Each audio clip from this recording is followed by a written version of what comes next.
the main thing. You know, we can sort of like talk to them once they get into the debate, but Mark piques their interest, you know, and he's well connected, like you said. Oh, absolutely. You know, I couldn't sing Mark's praises enough, and I don't typically get asked about Mark Sargent, and I don't pay a great deal of attention to what's going on in the comments, right? So when people are calling him this, that, and the other, I don't care, and I don't follow the troll videos on him either. But in terms of my personal interaction with Mark, Mark's a really nice guy, you know, and wants to hashtag same team. He wants to actually do that, you know. I couldn't sing his praises enough. In fact, he's a really good guy. Was it you I was talking to about this last night, Ranty, when I was saying about when he did the interview with... No, it was Anthony. I was explaining to Anthony that when he did the interview with Piers Morgan, do you remember that? Oh, yeah. Well, after the fact, so he's done the interview, I watched it, and I don't pay attention to the general scene and what their opinions are. I just got in touch with him and I was like, that was an outstanding job, really well done. You know, you were diplomatic in your handling of the situation. You got an astronaut, it's a tightrope that you're treading, and you did really well to keep it diplomatic, promote the subject matter correctly, not insult the host or his astronaut guest, which as a flat earther's a bloody nigh on impossible task if you ask me. But he did, he managed it, and I was like, kudos man, good job. Anyway, after that, I then started to see the reaction to his TV interview on British TV, and it was a horrible reaction. You know, people gave him so much grief over it, including people on his own side. And I was like, what the hell? You know, he's done an outstanding job, and he's not getting any credit, nothing but criticism. I'm like, yeah. The problem, well, not a problem really, but people just assume that we should go in for the kill immediately. But what people have got to realise is, in Mark's situation, is that okay, he's got a seat at the table for now around the mainstream media, but that can easily be pulled away the minute he goes in for the kill. So he's got to be like, he's got to give pleasantries. He's got to be very malleable. He's got to be very, you know, wishy-washy kind of thing, but get people's interest without actually coming across as being a complete twat. And you know my favourite bit of your show? Favourite bit of your show yesterday, right? Mark's explaining. I can't remember who the publication was that got in touch with him, but he's saying that they're on the call going, "Well, what's your book?" So I haven't got a book. Well, what's your DVD? Well, I haven't got a DVD. Well, what's your website? Well, I haven't got a website. I'm new to this. They're like, why are we talking to you? And he's like, you contacted me. What the hell? But did you see I got the exclusive first peek at his book cover? Yeah. I did see. Very nice book cover. You know, and I understood all his reasons as well. You know, good on him. Yeah, it's a bit of promotion for himself, and it was nice of him to give the exclusive to me. Woo-hoo. Yeah, very good. It was a good show. You know, I enjoyed it. Thoroughly enjoyed it. Well, I hope to have him back at some point. I'd like to have a bit of interaction with the audience if we have him back. Maybe some of the audience questions to him too, rather than just a very easy chit chat. But maybe get into a little bit of some of the awkward questions, perhaps. But that might be for another day. Maybe. Well, typically Mark's really accommodating. He doesn't go out soliciting interviews with people, but if people ask him to do an interview, every time I've asked him, he said yes. Well, yeah, that's a weird thing that you should say that, because you know I literally just asked him out of the blue, would you be willing to come on my show and do an interview? And he went, yeah, okay, sure. I was like, really? It's that easy? Just ask you to come on my show, and yeah. Well, that's why he's in the position he is, because he's made himself extremely accessible. He said, "Here's my email address." I think he even gave his phone number at one stage. Whether or not he does now, I don't know. But you know, contact me here. I will respond, and he does. You know, he's always very accommodating and will answer questions from pretty much anybody. You know, back in the day, 4 years ago, Tim Osman phoned him up and recorded the conversation, and he just chatted with him. Good afternoon. Hello. I'm going to start this pre-show. Give me a second. I need to share my screen on the Hangouts page so that it's looking pretty. You guys see that? Yeah. Awesome Dawson.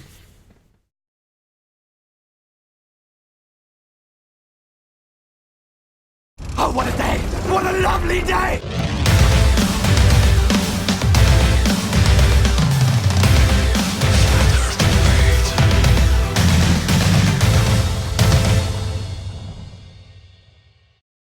Welcome to Flat Earth Debate, Uncut and After Show.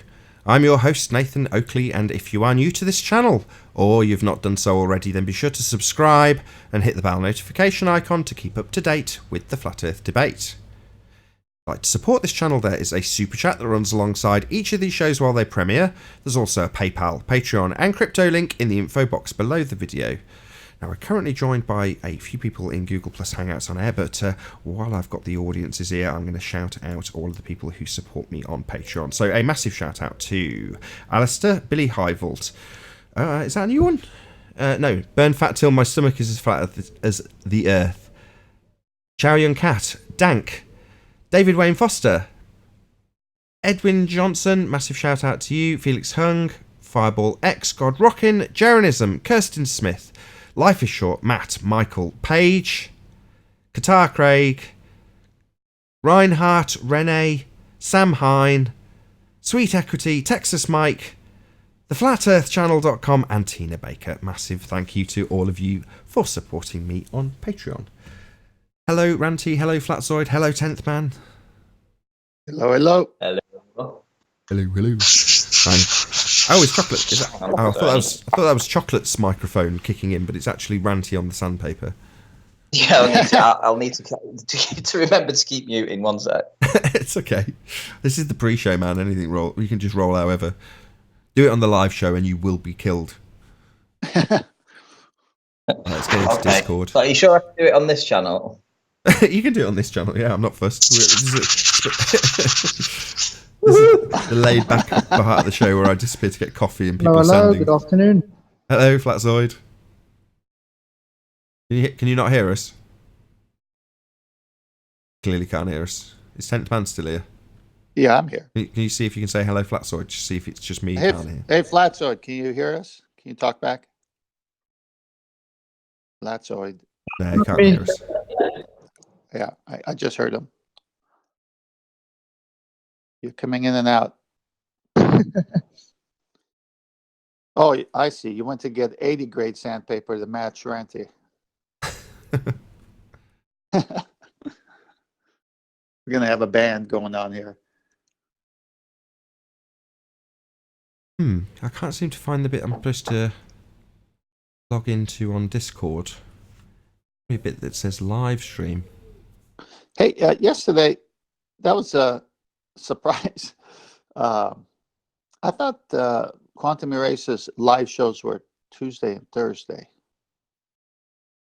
Well, no, what I suggested he do, because he's got quite a few links that he wants people to refer back to, and in his videos he says, in the link below this video there's a link to Flat Earth Proofs. Well, that's not going to make any sense if those links aren't there and functional. So I said, look, the links that you've got in the info box, get them out, just get them out daily, so that maybe there's 7 of them or so, I think, so that they're all published, so that at least then going forward on Tuesday and Thursday when your videos come out, that way all of those links will be live. So it's just publishing them so that they're public and available in the links below all of the videos, because that's like his standard info box. So that's the reason there's been like a week's worth of videos come out day after day after day. Right. So this is how funny it was yesterday. It's really hot right now, so over 100 degrees. So after your show, I go out and start watering everything. And so I just decided to come in for a little lunch. And so I get a little news feed. I decided to post on Master B. The second I posted on Master B, I get this message from QE saying, "What are you doing? Get on my show." And this is while he's doing the show. What's going on here? And so I said, "Are you on now live?" He goes, "Yeah." I go, "Where?" He goes, "On my show." So I get on the show, and of course I stay on and have fun. And I post later, I said, how does this guy run a live show and know that I'm on Master B posting a news feed and tells me get my rear end on his show? Oh, it was great. Did you go on? Yeah, I did. But it's just like I thought he was busy doing his show, and next thing I know, he's talking to me. He's telling Chocolate to get on the show before he told me. It's like he's got cameras here. He knows what I'm doing.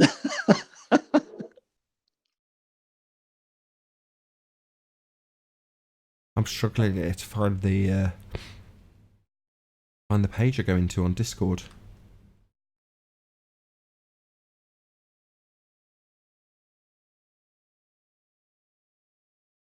Screen share link.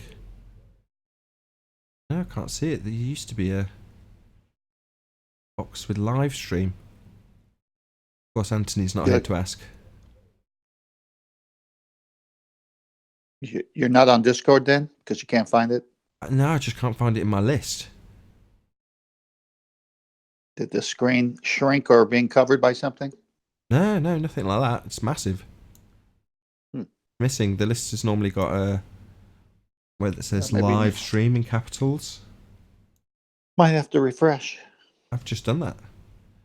Maybe I'm in the wrong server. No, I can't be. All the rest of them are as they normally appear. See if I can get Betty. Hey, Flats, are you there?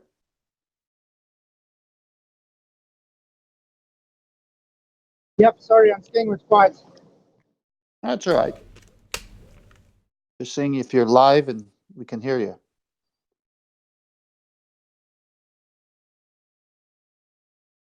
Oh, sorry. Compressors are making a noise. What are you working on today? Just cars, and more cars.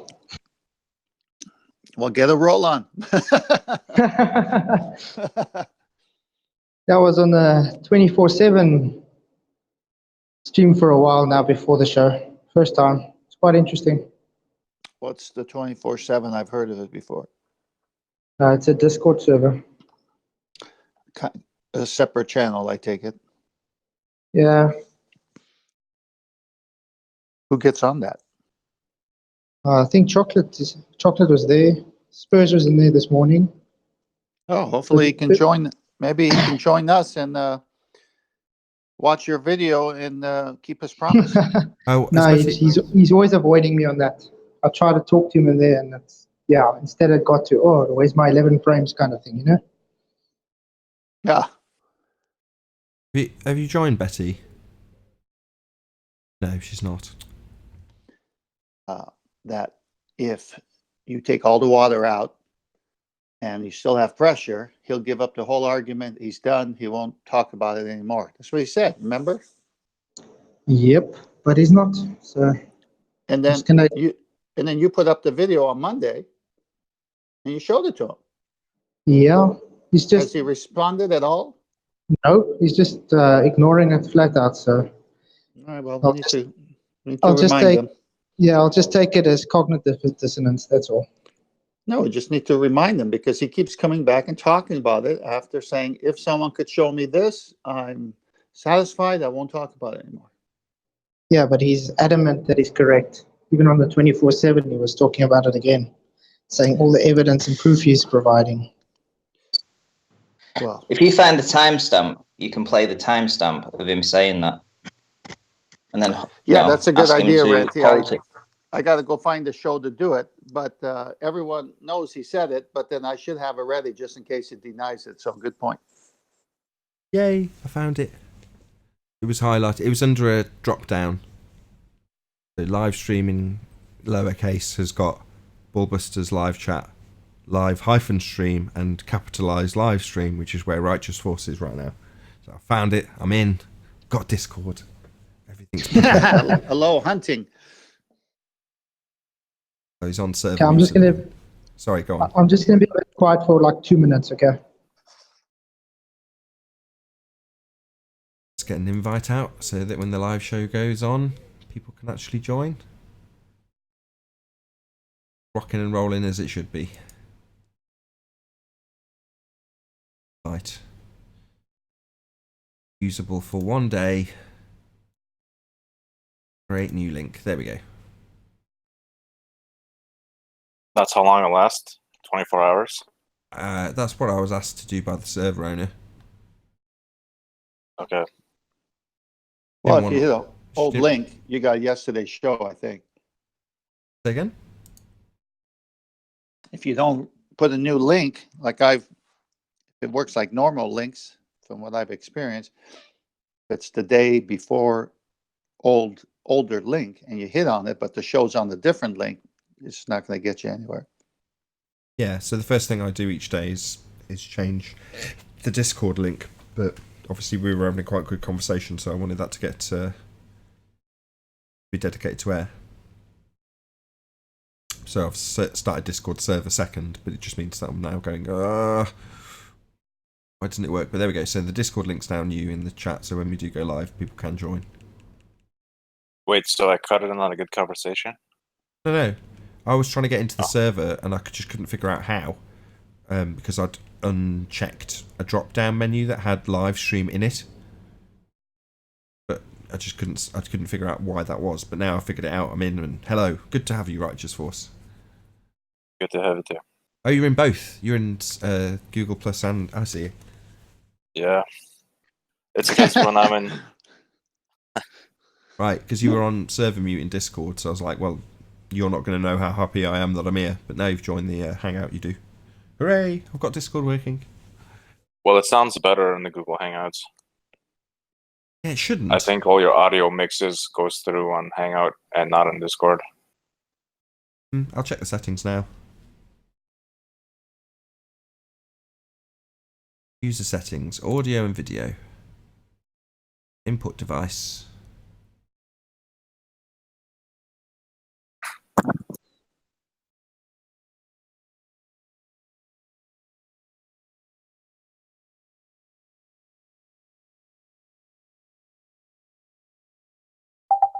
Correct. Voice meter aux output. My input device speakers VB voice meter is my output. Correct.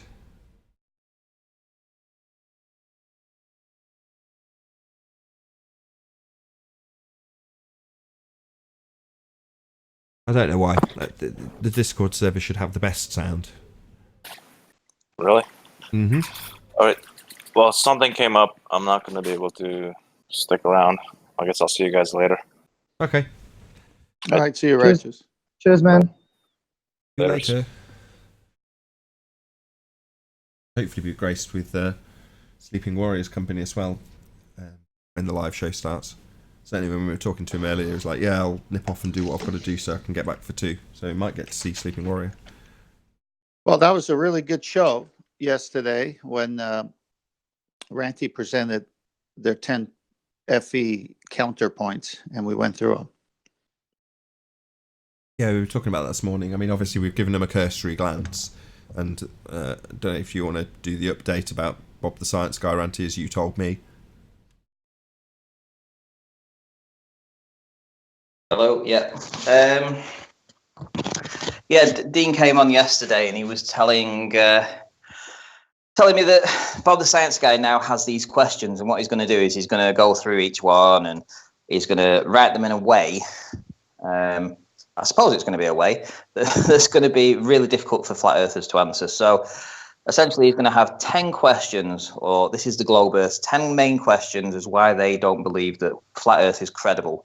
And until we can answer these, essentially we're not going to have any kind of hold any sway over them in an argument. So this is the most important thing that I found on this new format that I've done is these 10 questions, because this is what I've wanted. I've wanted these guys to tell us what's their main issues. What's their issues with flat earth? Tell us.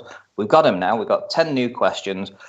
We've got a cursory look of how they're going to be told. But more than anything, we've got Bob the Science Guy who's going to modify them to a point where we then get these 10 questions and we're set a sort of like a homework to try and answer them. A bit like the flat earth ones as well. We've got some for them. They've got some for us. Now we can get down to business. Well, so far it's looking like theirs just riddled with logical fallacies. But we'll see. Yeah, I mean, make sure they're asking a question. Hopefully Bob can put a question mark at the end of some of these. Yeah, questions do need a question mark at the end of them. That's Remember, something remember out to them. yesterday I said they're begging the question, and then you said, Ranty, they're not even asking the question. And then I said on the cuff, well, I'm begging for a question.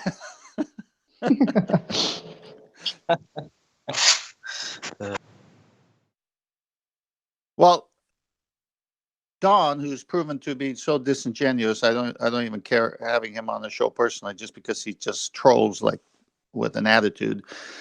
Gave 2. He said Hard Sunsets and Horizon and Southern Stars.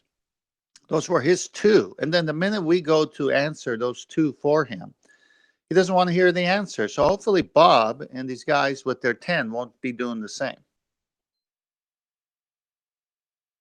Well, hopefully.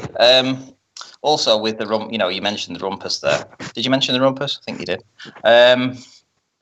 I was thinking about that, and I mentioned it on my show a few days ago that I had high hopes for him to be like the #1 Glober to go to. Sort of like I would have him on my channel if he could be reasonable and talk the talk, because he can talk and he seems to know the arguments for the Globe.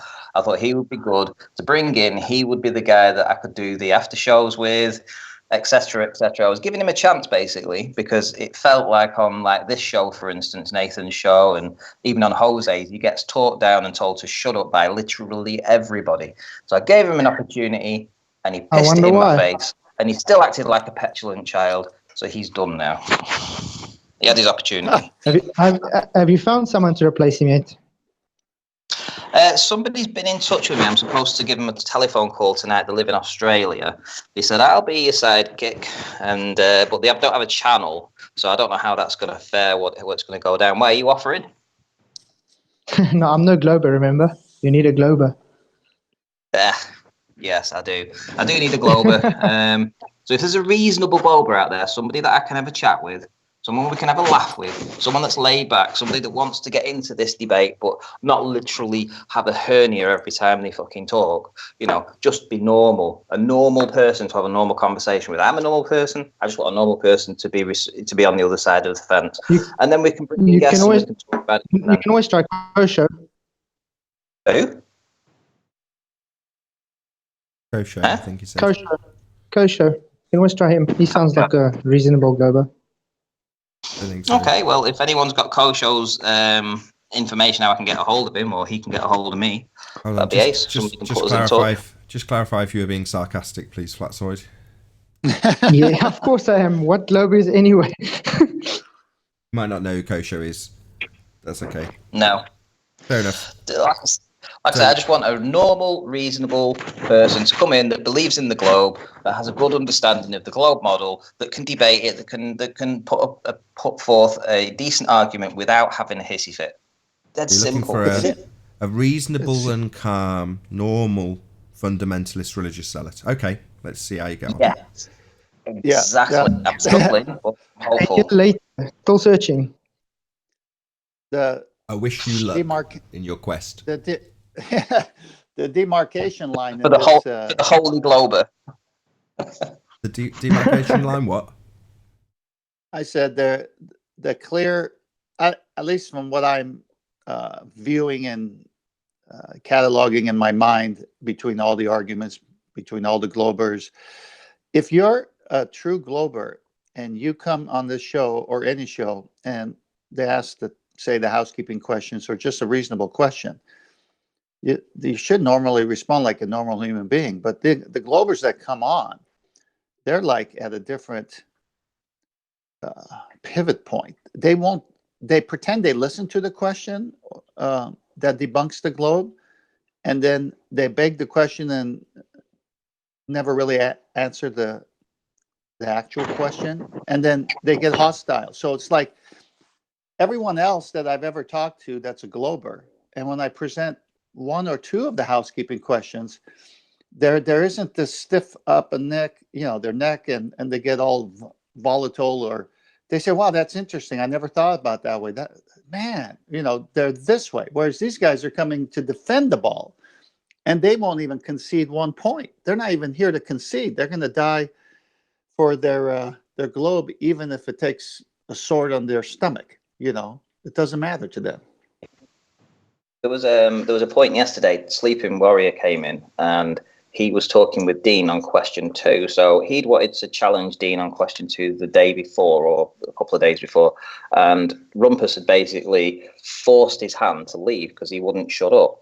So Sleeping Warrior got the opportunity yesterday to address question 2 with a presentation and an observation. I think it was Good Times for All who did a video across a warehouse floor, and he pulled the camera further and further away, and you saw these plates that he had, coloured plates, white and blue, with a hole in, that were merging into the floor. And he was using this to say, look, we can explain why things are disappearing from the bottom up. In this case, it was diffraction. So he said, and he was asked a specific question. Tony said, look, can you see the white that was where when it was next to the floor? And he wouldn't answer the question. It was really tough for him to say, and I'm like, you can't see it. So I had to intervene, and I said, look, just admit and be a normal human being for once, and just say, you're right, Tony, we can't see the white. It's as simple as that, because we can't see it. It's bloody obvious that you can't see what we're trying to look at. It's all we're asking is that you to be normal and just say it. Just say you can't see it. And he went, oh, well, all right then. In that case, we can't see it. I'm like, hooray! We've broken the deadlock. It's like, it didn't have to be that hard. I just want a normal person to come in and just say, no, Tony does a presentation now. We can't see the white at the bottom. Would you agree? And them to go, yeah, that's true. That's interesting. That's an interesting idea. We'll look into that. Dead simple. It doesn't take you having to obfuscate and say that you can't see the white. It's bloody obvious you can't see the white, but it's really difficult to get them to concede a single thing, even something as simple and obvious as that. Yeah, you're having a laugh. What's that? A clock tower? Oh no.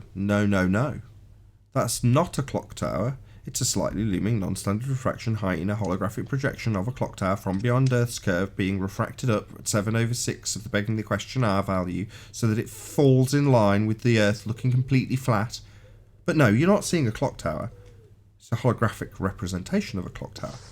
In other words, they deny the very thing they see in a picture once they know a distance that's attached to it. So if you just showed them a picture of a Barrow clock tower, right, little bit fuzzy, you go, clock tower, but then you attribute a distance to it and suddenly it's a hologram. Well, that's fundamentalism right there. Yeah. Deny even a picture, let alone a bit of white and an example with a really concise explanation given for how things can disappear from the bottom up due to the diffraction limit. They're not going to concede that. They won't even concede they can see a clock tower. Yep. Well, I got a concession in the end that we couldn't see the white, and I suppose that was as good as we were going to get. Yes, but, that's pretty amazing. A normal person that isn't so indoctrinated into the religion and zealotry over it would have just simply said straight away, you're right, that's really blown me away. How is that even possible? I can't believe it. Yes, the white has blended into the ground. That's amazing. Oh, wow. That's what I would have thought they would have said. But no. So yeah, just what a normal person, Nathan. Can't be that difficult, surely. No, because they're fundamentalists. And if they're normies, they don't appreciate the arguments and where they fall down. And if you're pointing this out to a normie, at that point they go, so in other words, it's not just Earth curve obstruction that causes things to disappear from bottom up into the distance then. Oh right, well, their Earth curve calculator asserts that that's the only cause. What's the conclusion thereafter, Ranty? That the Earth curve calculators are begging the question fallacy and it's not proving anything. Well, what's the conclusion thereafter? That the Earth's not a sphere. Well, they can't take those next two steps because they're fundamentalists. Mm-hmm. So you're looking for the impossible because you're looking for somebody that can recognise those two steps. But if they do, they'd be flat earthers. Yep. Indeed.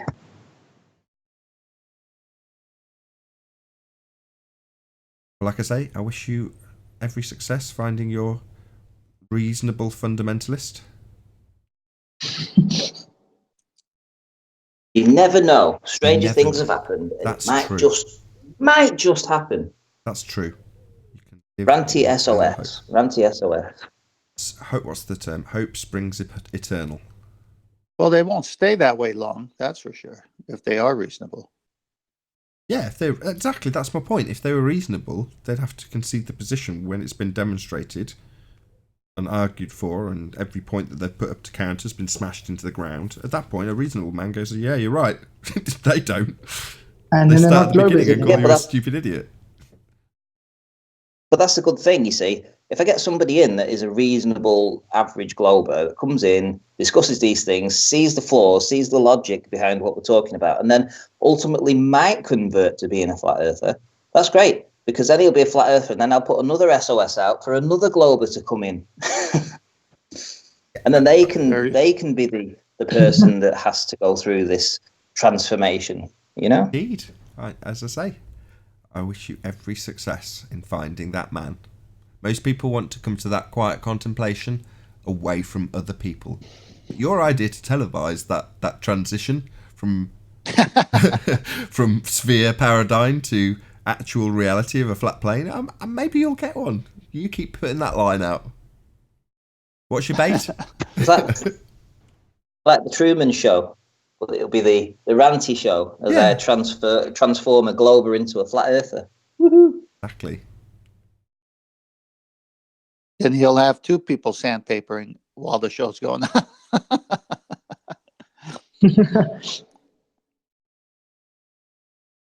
I have no idea what you mean. It's not my turn this time.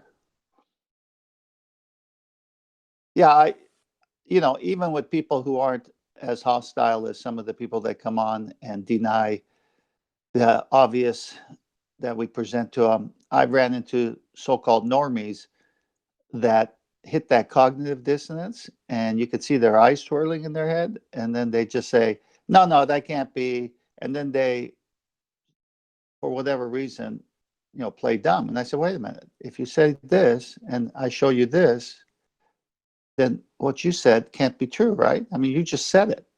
And so they just get stuck in, but they can't accept it because it's like, wait a minute, I believe this all my life, and you want me to, right here on the spot, just because you say you can't have gas pressure without a container, to say the earth is flat. I mean, this is how they think of themselves. Like, how can I do this on the spot? But they don't say it that way. But they're stuck there. Yeah, you've planted the seed, so it just takes time for that seed to grow. Yeah, and I said, sometimes they're just going to lie awake at night and then just realize, oh, wait. I tell them my testimony. I said, look, when I first saw it, I said, bang, this makes sense. I've doubted this all my life. I'm going to look into this. But then I told my wife, I said, but I'm going to go into it trying to disprove it. I'm going to play devil's advocate at every point because this is an exciting topic to me and I don't want to be biased about it. So I went in trying to disprove it. I can't disprove it.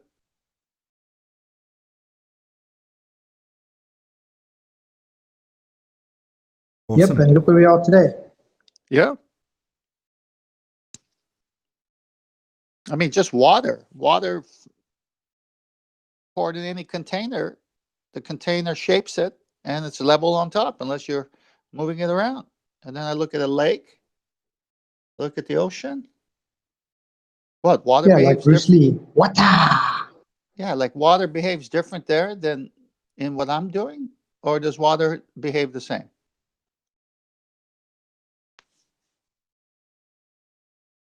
This picture right now. Well, what we observe here and everywhere else, it should be the same.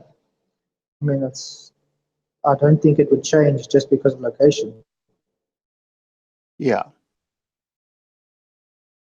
Well, also yesterday's show when Adam came on and talked about the shadow is always bigger than the object casting the shadow. So any of these eclipses, we never see that.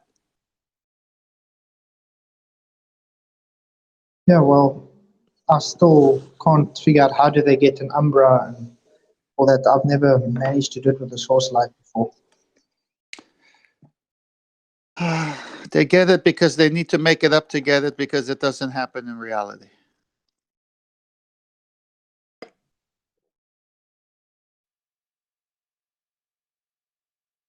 Now shadows behave differently. Water behaves differently, just so the model could stay alive.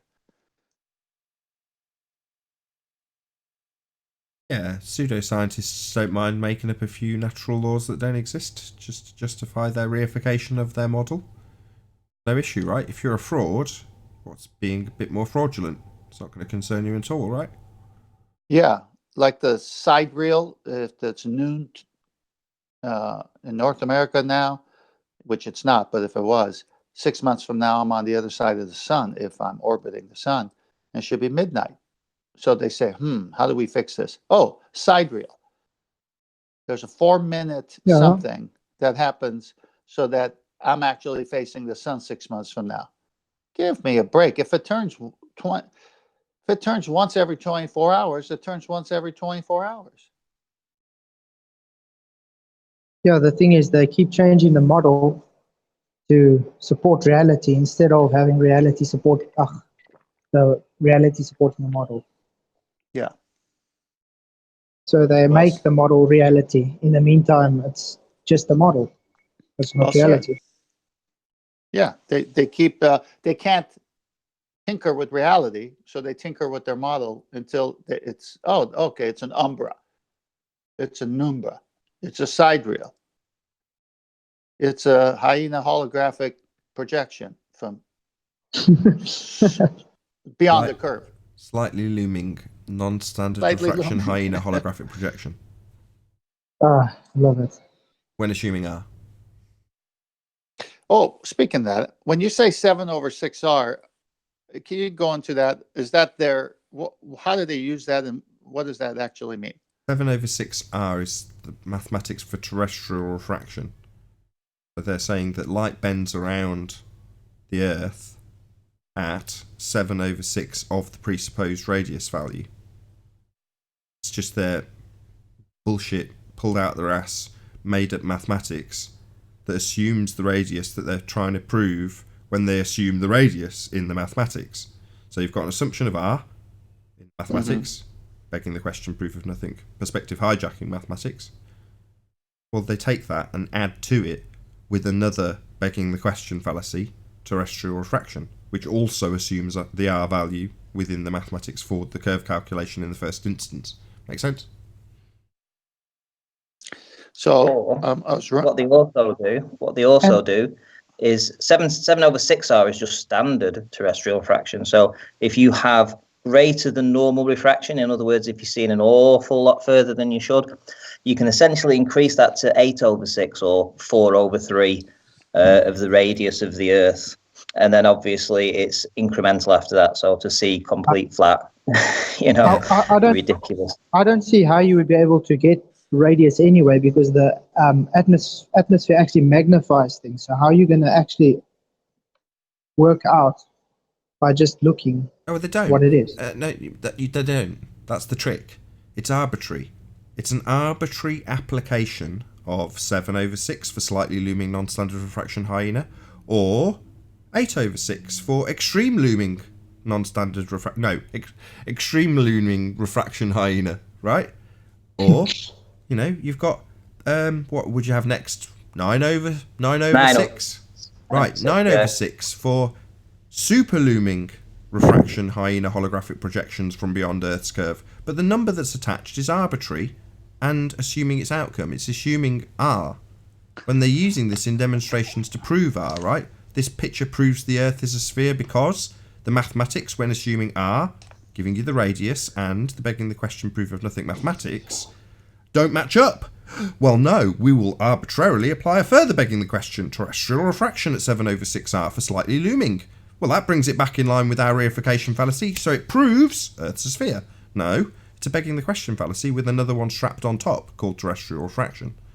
And as Ranty points out, you can arbitrarily change that value to whatever you like. No measurements are needed to be taken at all. Just arbitrarily apply it, depending on what you see in the picture. Or you could just turn it around. You could just turn it around, and instead of saying it's 7/6 it's just how far you can see on a given day.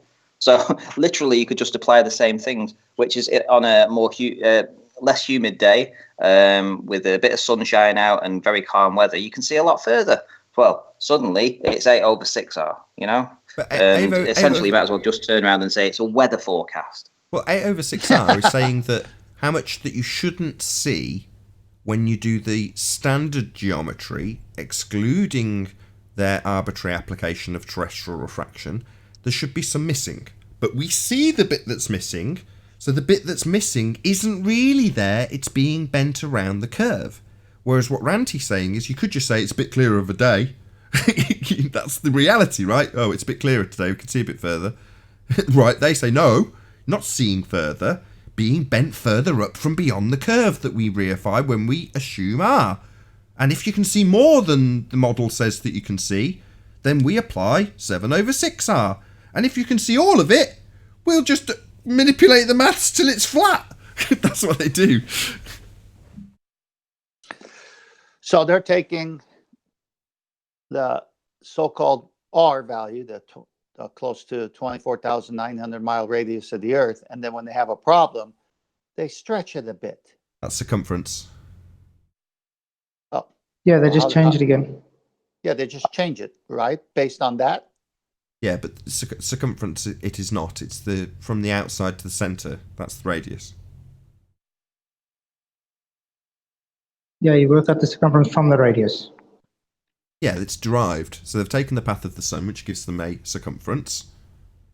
Again, it's a conceptual idea of this point on the ground that matches up with the average distance or the midpoint distance that the sun appears to travel in a circle. They then take that and turn it into a sphere and give it a spherical R value and say that actually what's occurring is the Earth is turning and that sun appears to traverse the outside edge as we rotate. Through the seasons, that position moving back and forth, the centre point being the quote-unquote equator. So they derive a circular path and then derive a radius, spherical radius from that. That's where they get it from.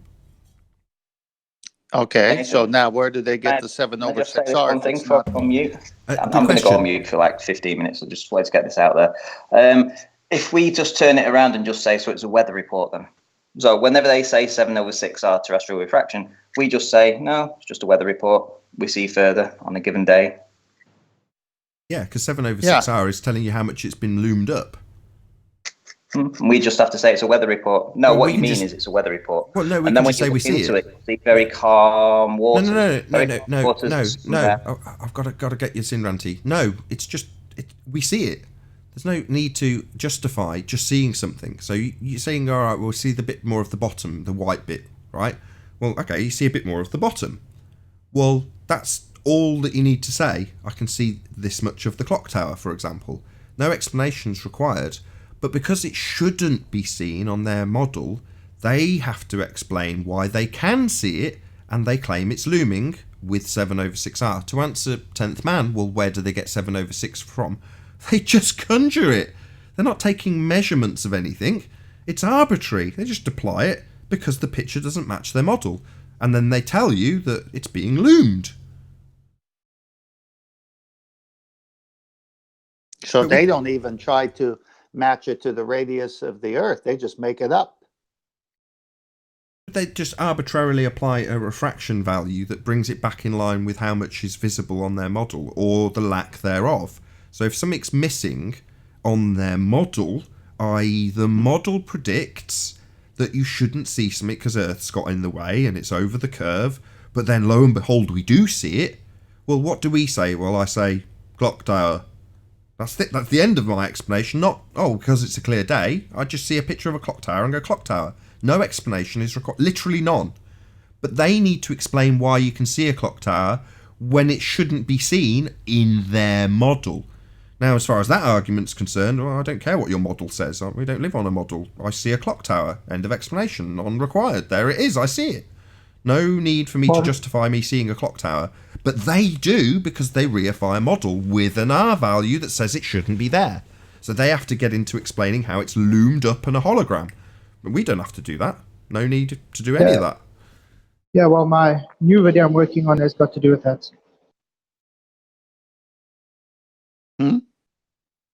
I said a new video I'm busy working on. I should be able to put it on tomorrow with a guy that's trying to explain how large the globe is, and that's why it looks flat at certain distances, and that but I've got a video technique. So they'll say this then, Nathan, too, when the P900 brings into focus a ship that you lose with your set of eyeballs, and then when you zoom in with a P900, you see the ship. They'll bring the same argument towards that because it's now slightly looming through the camera. Is that what they'll do? Well, that's an argument that doesn't get crossed, because typically they'll just assert that once it's disappeared in the camera, you can't bring it back, ignoring the fact that you can, if your example was to reach the diffraction limit and disappear beyond the limitations of the camera, you could potentially pick up a telescope. But that seldom gets argued about, because that would be us arguing about the diffraction limit and you overcoming the limitations of the equipment by increasing your aperture. But they're saying that at the point that it's disappeared in your P1000 and you've taken the picture, well, you can see more than you should. So let's try explaining why on our model that we reify into the existence that we don't live in, it shouldn't be there but is. And then they apply their arbitrary 7/6R terrestrial refraction to loom it back up into view. Yeah. So they have to do it in all cases, basically. It's all just unicorn fart. Yeah, it's nonsense. Yeah, we don't need to explain why we see things when, like, the pictures on the screen now, right? This picture of a building is on the coast that we take, or Ranty and Anthony take these pictures from. And there's a building there, right? There's these caravans. Now, there's no explanation when I say these. When I just said that, these caravans doesn't need any explanation. There they are, caravans. Now, if they get a bit blurry, do I suddenly need to justify it? Well, no, they're still caravans, just a bit more blurry. What about if I attach how far the picture was taken from and call it 30 miles? Do I need to then justify why they're... No, they're still just a blurry caravan. What's that you say? But at 30 miles, my model says they shouldn't be there. I couldn't give a shit, we don't live on a model. Yeah, but my model says, how do you explain blah, blah, blah, blah? No, hold on. Just a caravan, what's your problem? Well, it shouldn't be there on my model that I've reified. Well, but it is. Yeah, slightly looming non-standard refraction hyena. Look at my maths, look at my model. Look at how I presuppose the model is telling us it's not there, but it is. And how we explain that. They're like, why are you telling me? I don't care. It's just a bloody caravan. Just a clock. Right? Ranty's pictures, wonderful, fantastic. Let's just get that out of the way first. No offence, Ranty. Who cares, right? Bloody docks at Barrow. Couldn't be more dull of a picture. It's just a bloody building. In reality, that's what we're looking at. Slightly fuzzy picture of a building. Suddenly you attach distance to it and we've got to explain why a model doesn't work. No, we don't have to do that at all. They do. And it's ludicrous. And hopefully, as time progresses, people will start to appreciate why just looking at something in the distance doesn't need any explanation. None. But when you've reified a fundamentalist religious belief in living in a sphere, travelling through a vacuum, yeah, suddenly you've got to justify your religious belief when you see just a picture of a caravan, or a dock, or a lighthouse, or a clock tower. No, we don't have to do that. That's why we're sitting pretty and not depressed, and there's lots of fundy globeheads that are going around moaning about how depressed they are and losing sleep. Well, that's not us, is it? Oh, gosh, so funny. Oh, this is great. What a time to live. Yeah, that's my attitude. Life is so sweet. What's the sky then if it's not a vacuum? I don't know. Isn't that wonderful? Might find out, though. How exciting. Go fly a kite. Yeah, we won't lose sleep over it. No, quite the contrary. I sleep like a log. Well, I'm a bit of an insomniac, actually, but I'm not because I'm down in the dumps about what the bloody sky is or isn't. I know what it isn't. I know I've been lied to. Not knowing what it is far more exciting, if you ask me. Yeah, when we do sleep, we sleep. Say again? He said, when I we say do the sleep, little sleep we do get, we actually sleep. We get sleep.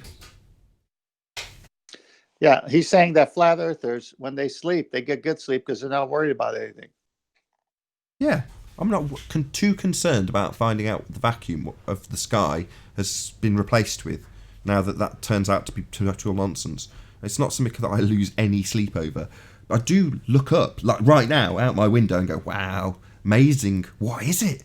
Isn't that wonderful? What a world of possibility we now have ahead of us, as opposed to a Truman Show style example with the teacher pulling down a roller and going, we've already figured it all out.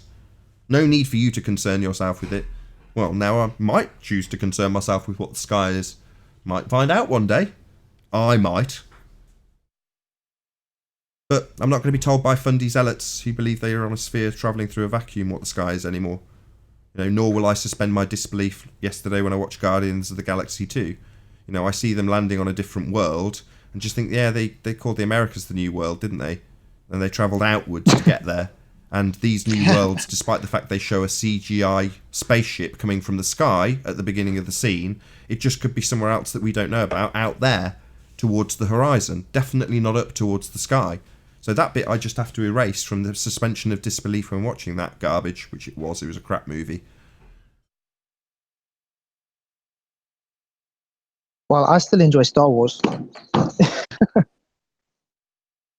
Sure, but if I was to watch Star Wars, which I haven't for a while, the way I would suspend disbelief is to have to, erase large chunks of the movie.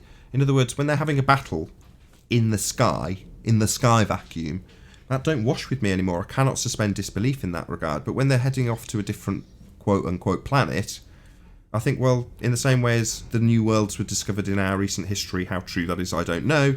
I know that description holds true in what people describe as the infinite plane. It doesn't even have to be infinite. Out there, beyond where we have travelled, there could be more.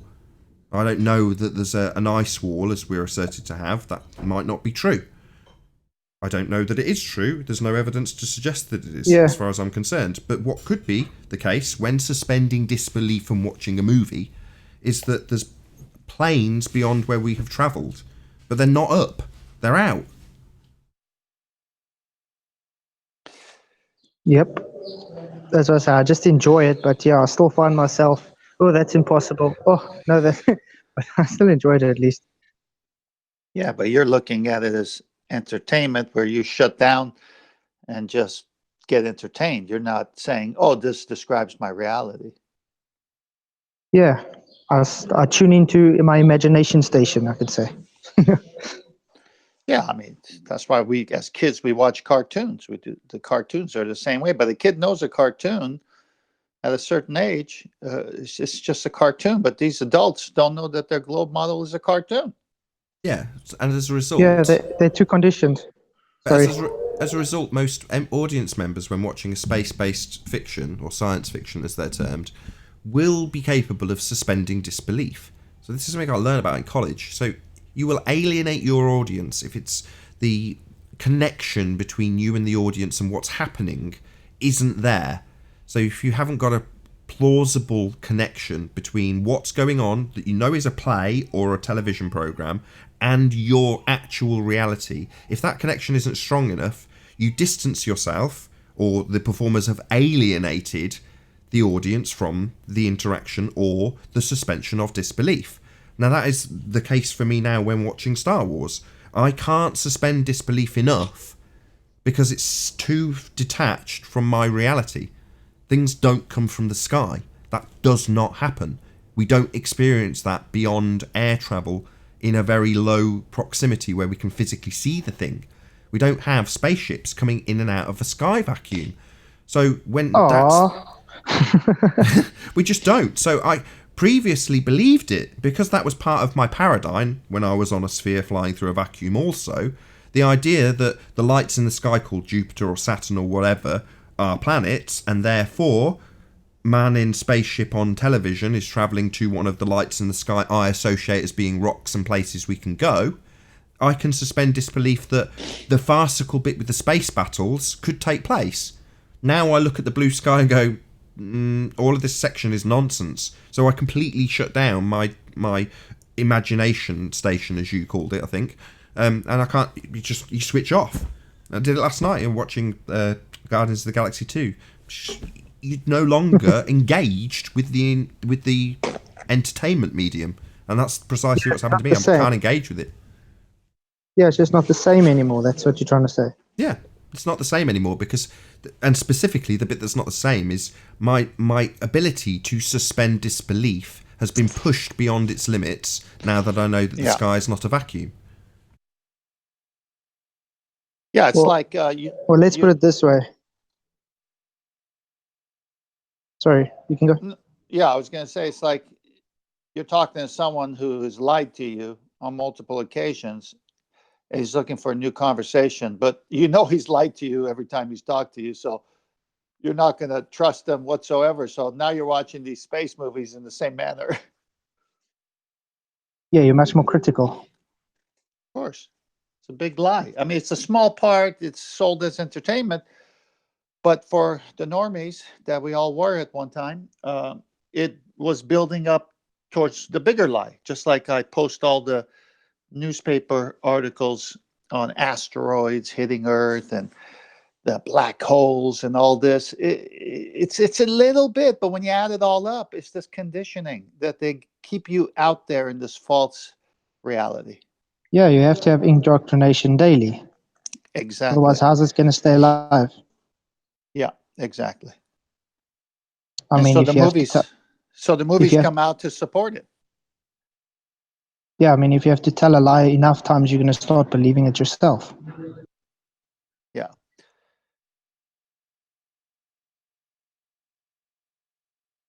Yep. I actually still get Globers that believe one day they'll be able to be just like Star Wars. They actually believe it.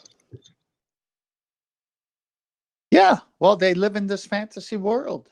And in fantasy, anything's possible. Unicorns, everything.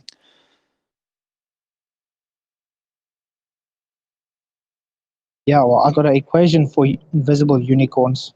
Does that prove that they actually exist? Just because my equation proves invisible unicorns? In reality, no. But in non-reality, anything's possible.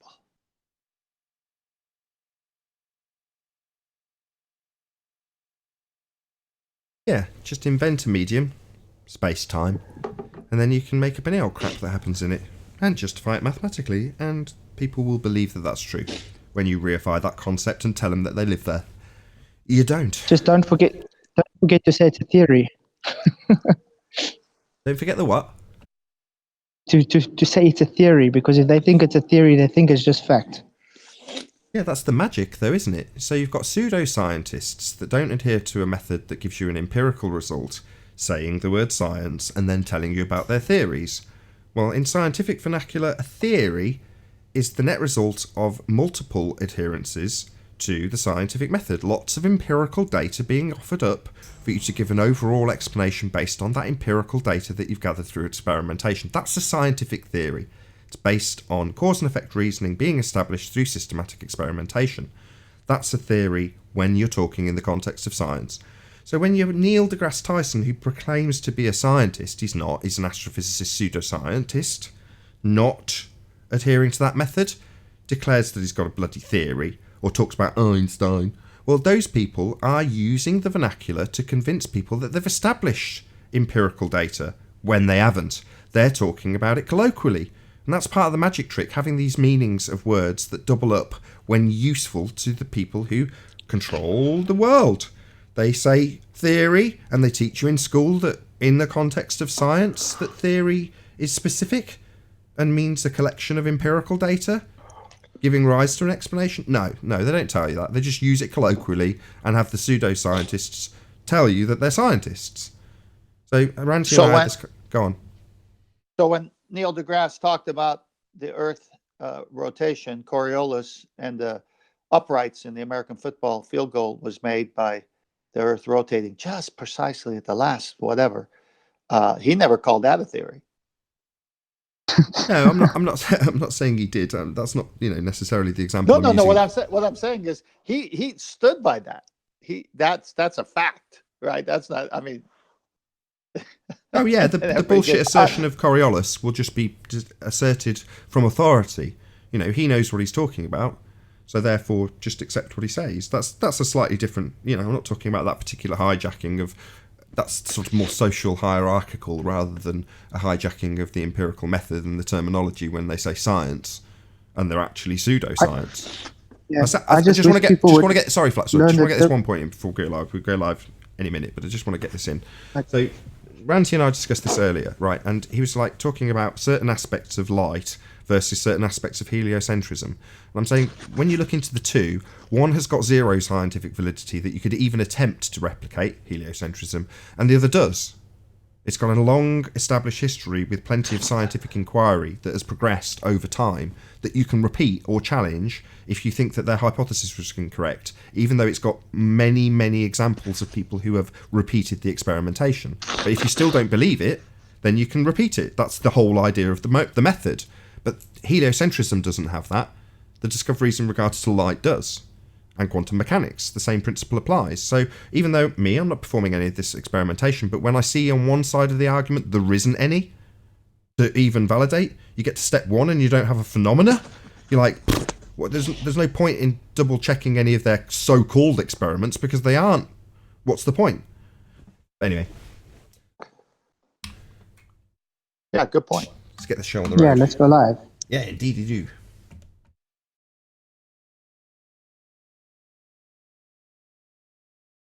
Oh, what a day!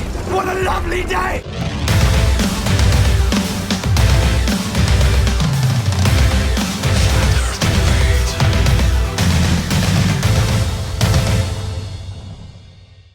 Welcome to Flat Earth Debate Live. I'm your host Nathan Oakley, and if you are new to this channel, or you've not done so already, then be sure to subscribe and hit the bell notification icon to keep up to date with the Flat Earth Debate. If you'd like to join the community debate, then go to nathanoakley.com and check out the Flat Earth Debate Forum, which you should definitely all join. If you'd like to support the channel, there is a super chat that runs alongside each of these shows while they are live. There's also a PayPal, Patreon and crypto link in the info box below the video. Most importantly, if you'd like to join the discussion, simply mute the page you are currently watching, then click the link in the info box below this video to join the panel and express your views on the nature of Earth. If you do join, please don't swear. If you do, you'll be ejected. And if you are, please don't try to rejoin the stream using sock accounts. You'll be warmly welcome back on the next stream. Please also share the show on social media. Sharing the show obviously increases the live audience, but this in turn increases the chances of a more diverse panel. So please share the show on Facebook and Twitter. And one last time, if you're new to the channel or you've not done so already, how dare you? Then be sure to subscribe and hit the bell notification icon to keep up to date with the Flat Earth Debate. Now we are joined by 10th Man, Ranty Flat Earth, Flatzoid, Chocolate Saying in Skype and Google+. How are you all doing? Wonderful. Good morning. Ranty. Hello. Ranty.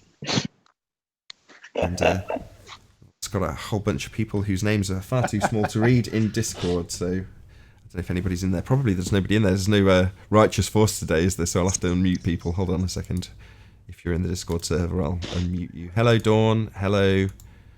Is that Earth-Shaped Investigator? Hello, whatever, Wolf. And I can't read that. You're all off mute. Hello. Welcome, one and all. Hello, hello. Hello. Good morning. And you can just say Fenris. It's not a big deal. Finris. It's because it's too small for me to read. Anyway, good to have you. That's cool. Any signs of Earth curvature? No, no signs of Earth curvature. Nope, no signs of Earth curvature. None Not on whatsoever. Sorry. Even according to astrophysicists, you can't get high enough to see it. Sense of or axial rotation of the Earth-based variety? No, no Earth-based. Nope, still standing straight up. Not whatsoever. Any scientific evidence of gravity? Scientific evidence What? of what? Gravity. Nothing here. Well, they need to define that word better because we don't even know what it means anymore. Gravity. Current rhetoric is that it's the bending of a conceptual medium known as space-time. Yeah. That's weird because some people still say a force, and some people still say mass attracts mass. They're wrong.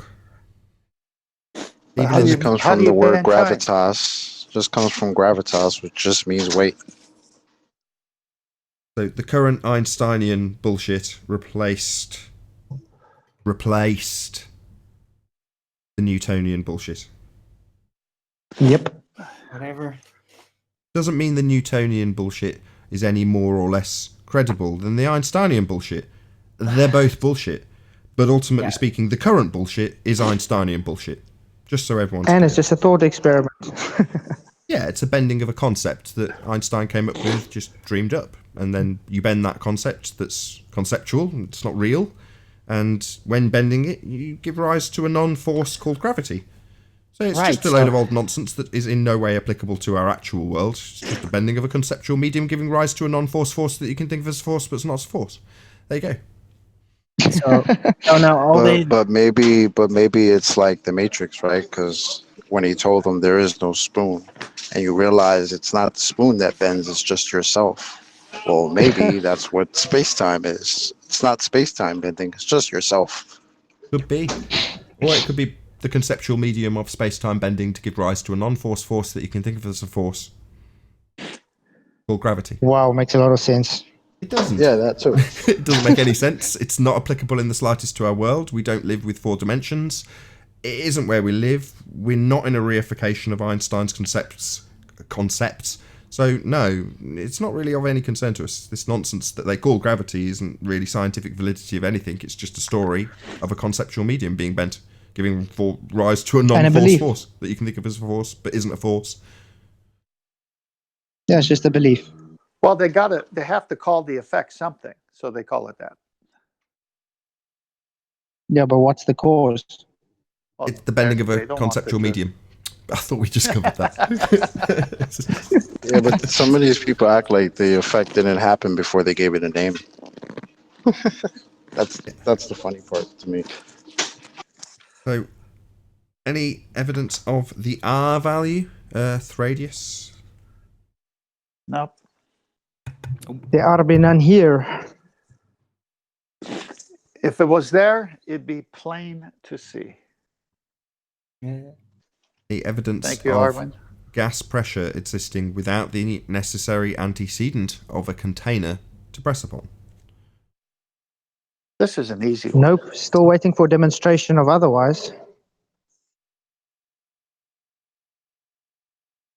What haven't we covered? Any evidence of the distance to the sun? No way to No measure. I parent actually have a distance. question about that one. Go ahead. Feel free, mic's all yours.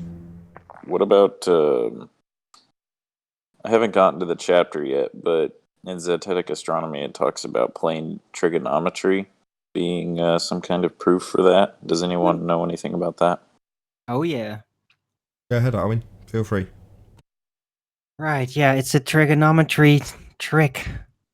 Because within math, you can actually kind of use trigonometry to, with just the information of an angle, figure out, how the positioning of a system. And using that trick, presupposing that the Earth is a globe and is in between the star heavens around it, then suddenly trigonometry makes perfect sense. But wouldn't Well, in you this need to case, have a distance he's or a using size it at least to as- work out? Yeah, you'd need to know either the distance or the size of the sun in the first instance. Right. Yeah, Well, he's that's all using in the assumptions. book. He's using it as evidence for the Earth not being a globe. So the sun actually not being that far away. He's using trigonometry in that way. Correct. Oh, so he's presupposing the disk then, because you can definitely do that also. Correct. It's 6 of one and a half dozen the other. Okay. We're just as guilty as flat earthers if we start to make that assertion based on the trig, which we could do. We could just remove R and use the exact same mathematics. We don't, because we don't know the distance to the sun. We don't know what the sun is, let alone how big it is. The angular size, not actual size. Yeah, we can see that. But what does it mean? Well, nothing. Right. Yeah. I imagined it was just kind of like based off of an assumption, but maybe a little more accurate, but that kind of paints a picture a little more. His assertion It's is the just same assumption mathematics as the R assuming mathematics, but without the R. In terms of the trig, there's no difference. So if you see Red's rhetoric giving you a distance to the sun calculation, you could do the same mathematics and just remove R, make the same presuppositions. But you'd come out with a distance of, I don't know, 3,000 miles or something. Just remove R. Yeah, that's why Good I keep enough for saying. me. I mean, if you just make it smaller and closer, it's going to look exactly the same as it's bigger and further. How are you going to prove it? Yeah, make it smaller. So, okay, I don't know what the sun is, but people who declare that obviously have decided they do. Yeah, it's assumptions. The point being that a flat earther making that assumption would get the same pummeling here. Yeah, well, we're not biased. We're just trying to figure out the truth, and obviously he's wrong. Yeah, it's just riddled with presuppositions. Right. I'll maybe bring it up when I've actually read the chapter, because I don't know what types of experiments he did. Because I know Botham or whatever his name is pretty extensive in that matter. But I'll get back to that. Yeah, that's what you're reading, right? Synthetic astronomy. Yeah. Yeah, it's thorough. It's all laid out in there. Or just watch Eric Debay. Yeah. Yeah. He kind of extends on that, kind of expands on those concepts. But yeah, I'll definitely read it first, because I mean, it doesn't matter if there's an experiment if it's based off of an assumption to begin with. So I'll just make sure I pay attention to that part. Wouldn't be an experiment anyway, though. Yeah, I mean, he's making an observation. Yeah, But it's just a good I don't read. think Robotham, from memory, I can't remember him claiming it to be an experiment. I could be wrong in that. It's been a long time. But either way, yeah, let us know how you get on. Hopefully, you'll break it down for us once you've read it. Yeah, obviously. yeah, I'll definitely run it by the housekeeping. Any evidence of a self-perpetuating molten iron core at the center of a presupposed spherical Earth? Actually, nope. Sorry. Nope. I think that's it. I think we've covered everything, unless I'm wrong. That concludes the housekeeping. Write in the comments below if we missed one. I won't care. It won't change anything. Hi, Anthony. Hola. Hey. How's it going? Did you get your thing done? Very good. Have I missed housekeeping? Yes. Just. Yes, I just rounded it out. Let me guess. No evidences at all for any of the claims that the borders tell us that is true, right? And no, Hey, Tony. unfortunately Just not. assumptions. But that's okay, that's all good. I don't know what to do. There's no evidence to prove the nonsense, but everybody believes it. How do you persuade people that the nonsense is nonsense? What do we need to do to make people wake up and pay attention? Even on Flat Earth side, when we're giving them all the arguments, right? And I see some people only just getting around to the arguments like, well, gravity's not a force. Well, gravity's not been a force ever since since Einstein, really. But ever since George Musa stabbed Craig Fight the Flat Earth in the eye with his compass for asking him, was gravity a force? Now it's trickling through. I hear people in the discussion and the debate saying gravity is not a force. Nice. But it goes way beyond that. There's loads more things that like the definition for pseudoscience. I don't hear anybody bringing that up. But all these pretender clowns, as John would say, are preaching pseudoscience. That's the problem. That's what we need to be calling out. On our side, we need to call these morons out because they are dumb. Well, Riley, not everyone. Remember, not everyone. Remember, they think pseudo is real. They think that pseudo is real. Hold on, I've got some rumblings from the Discord. Hold on. Go ahead, Discord server.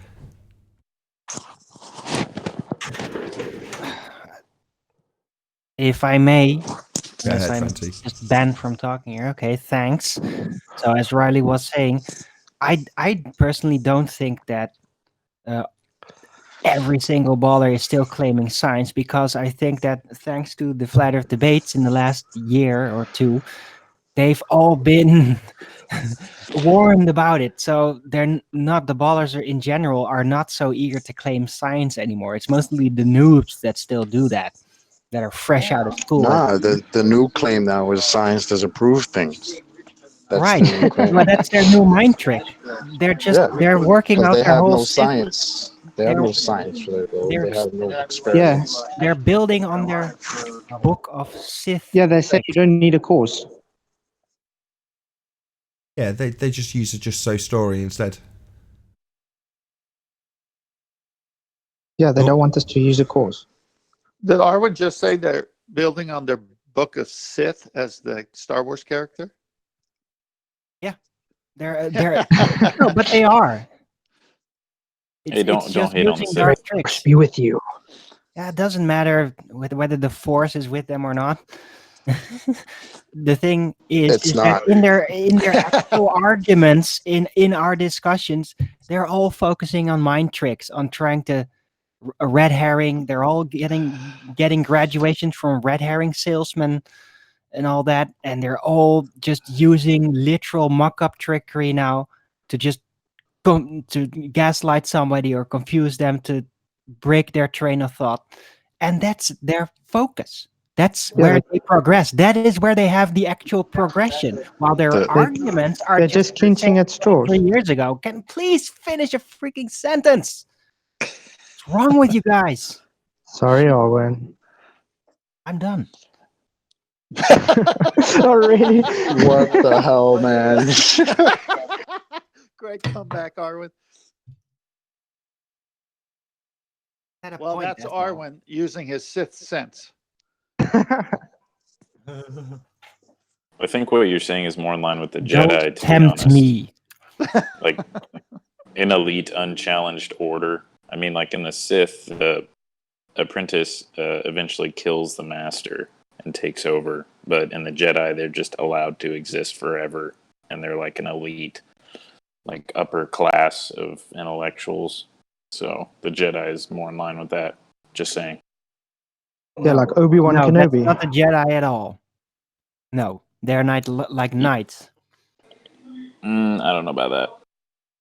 Really? Well, just look at the books before the whole Empire happened. They were just like knights. Yeah, I mean, in the olden days, they were more like. I'm just they saying, had a role like, and the a Jedi function, seems and a little more like that.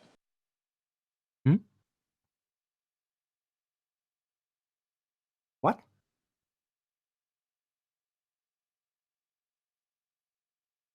Sorry, I didn't catch that last part.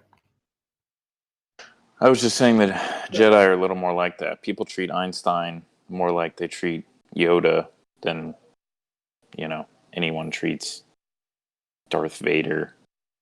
People look up to them like they're gods and they're infallible and they're these like priests. I don't really see that as much on the Sith side, to be honest. Well, they don't believe in actual religion, so they just make their own stories to carry those wisdoms. Interesting. All these characters guess were that's made up true. by a mortal named George Lucas. And yet we live in reality.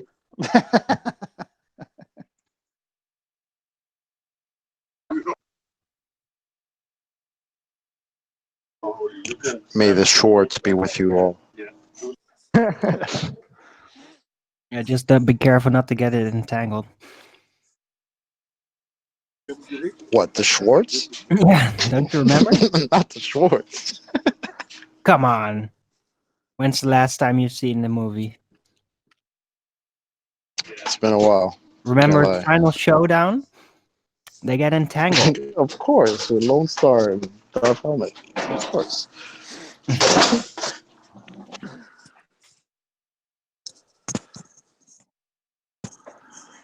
Yep. Where are the ballers?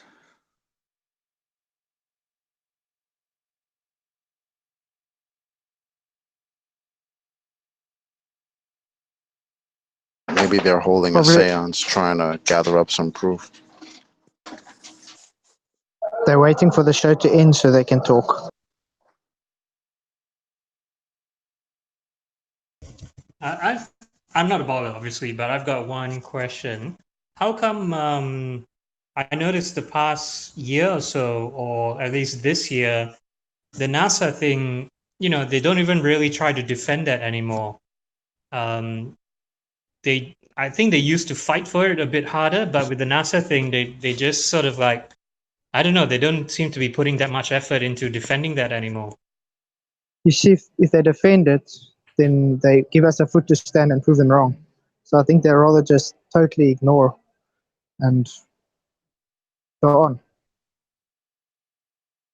It's indefensible. Yeah, which means that, sorry, just want to say, so it means that they're not so confident about it themselves because they must recognize all the discrepancies themselves.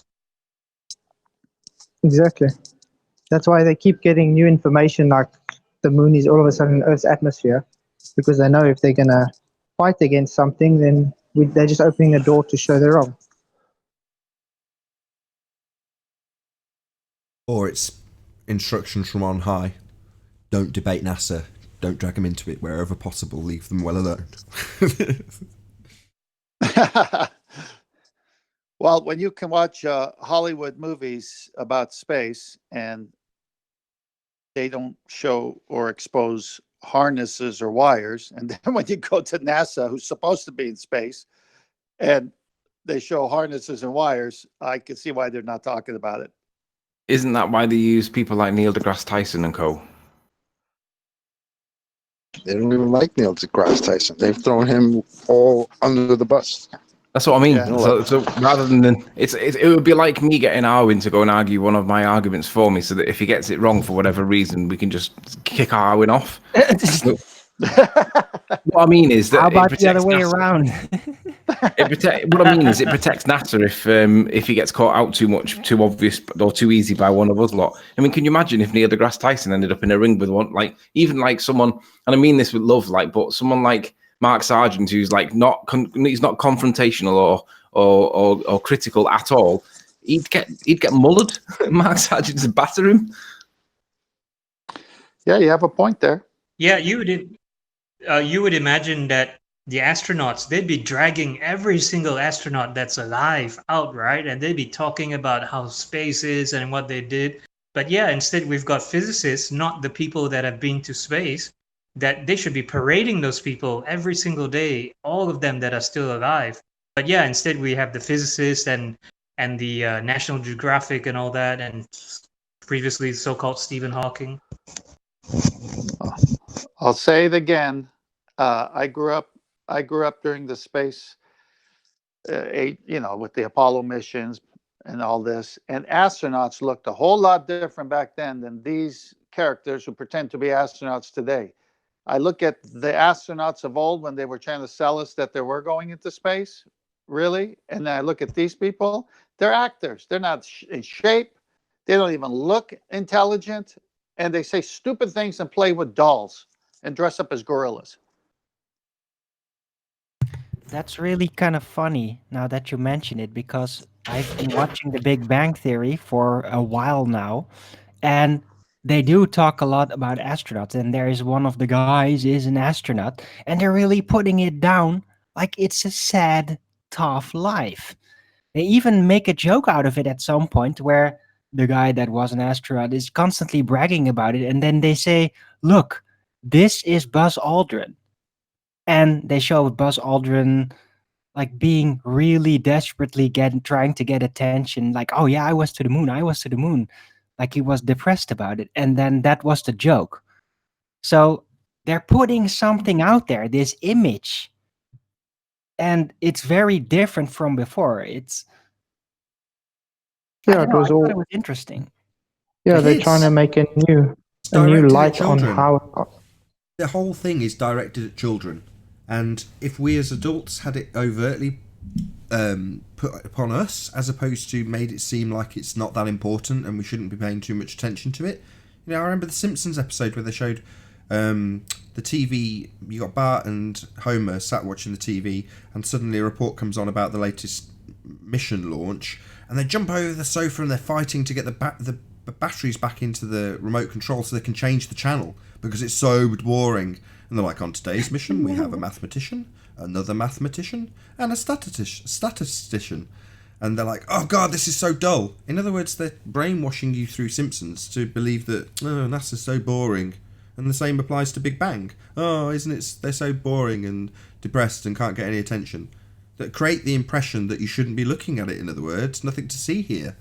Yeah, it's just a job. Exactly what I wanted to say. Yeah, that's what I felt like.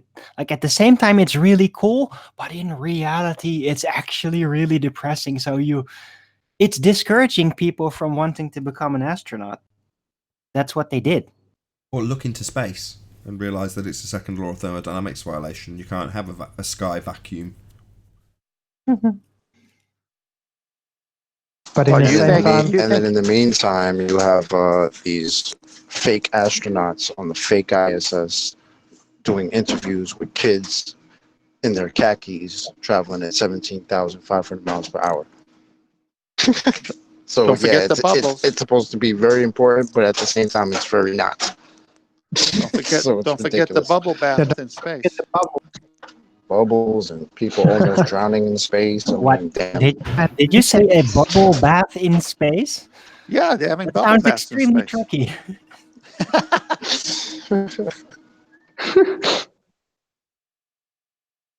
That's how they're coming down with space herpes, man. Get with it. Yeah, it's a very carefully orchestrated plan, and it's not for our attention. We shouldn't be looking at it. When we do, and have a critical eye as opposed to a cursory glance, we'll spot the flaws in it. And that's the answer to the guy's good question from the Discord server. Well, you know, why isn't it being argued about? Well, because it's indefensible most of the time. And they're definitely not going to bring that shit here. No, they'll get ripped apart. Yep, absolutely.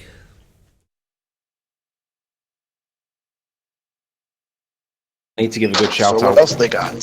I need to give a good shout out. Sorry, Chocolate. If you haven't checked out Ranty's channel last night, check it out. He had obviously no other than Mark Sargent himself on, which bugs me because he's never even commented on a single video of mine. Yes, I am bitter. But then after that, he had Stingray on. Dean, his name is, from Jose's chat. And these 10 points that they were talking about, they you know, like what they call the housekeeping questions. I joined Ranty's chat previously with Rumpus on it to try and speak to Stingray. And I started to address Stingray, and Rumpus started interrupting. And I asked him politely, would he mind not interrupting and let me speak just to Stingray? And obviously, Rumpus knows that I'm going in there to wring his neck. So Rumpus isn't going to allow me to do that. So Rumpus admitted he wasn't going to shut up. And I just said, listen, if you don't agree to it, I'm just going to leave. To make the point that Rumpus's got limits, right? And he's taking the piss. And he said, no, I'm going to interrupt if I feel necessary. So I just left. And I did that to make the point to Ranty that it's not okay for Rumpus to take the piss, because that is what he's doing. Anyway, I caught up with Stingray last night. And one of the housekeeping questions that I wanted to address was number 2. And Stingray had wanted Flat Earth to demonstrate how an object that's got a line of sight can never disappear from the bottom up. And basically what I had got him to admit was that he needed to move the globe posts, because I used Good Times for All's paint lids demonstration. If you haven't seen it, it's on his channel. It's 2 white paint lids, and he backs up over his... Huh? The ones with the holes in. Yeah, the ones with the holes in it. It's got 2 blue bands that he scribbled in with a felt tip marker just so that you can see them. And he moves further and further backwards down the warehouse, and what do you know, they start to get obstructed or occluded or reflected or whatever. There's something causing some kind of optical effect. Now, on a flat plane, on a flat warehouse floor, even if it's got small undulations in it, you're still going to see the bottom of the paint lid because the undulations aren't big enough to obstruct. I mean, you might get a couple of millimeters, but you're not going to get enough to obstruct what we're seeing in the shot. And he admitted he had to change the wording, right, which is moving the goalposts. And he's now called it occlusion, right, caused by land in the foreground or something along them lines. Now, we don't even see that in the real world. We see the reflection underneath, the mirage, whatever that thing is that's at the horizon that is Aries diffraction.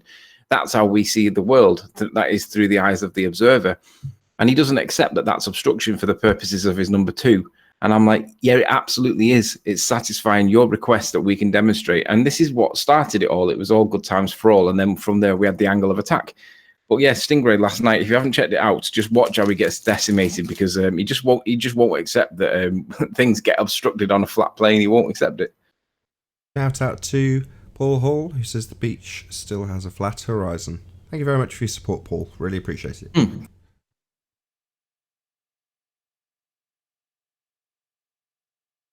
What channel would that be on? Sleeping Warrior? Say that again. Do a better so plug. He did concede eventually. Better plug.